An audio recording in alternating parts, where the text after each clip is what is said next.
میرے دوستوں اور بزرگوں،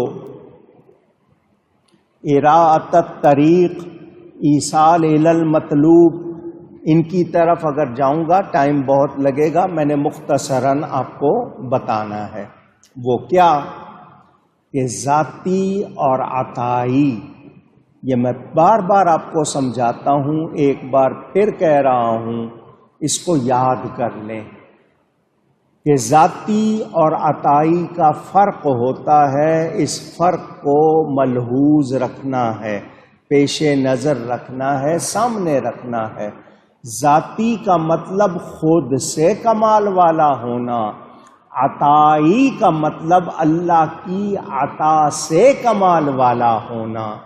مجھے یہ بتائیں، اللہ کے سوا کسی کا کوئی کمال ذاتی ہے؟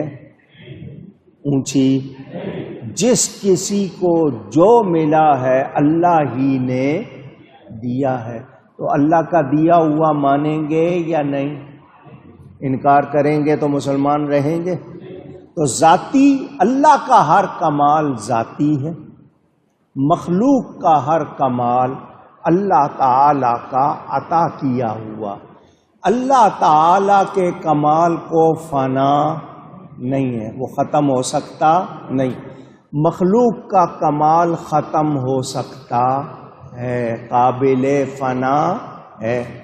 اللہ تعالی کا کمال کسی کے کنٹرول میں، قابو میں، قبضے میں نہیں، لیکن مخلوق کا ہر کمال اللہ کے قبضہ و قدرت میں ہے یا نہیں ہے؟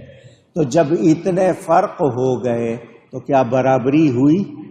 جب برابری نہیں تو شرک بھی نہیں۔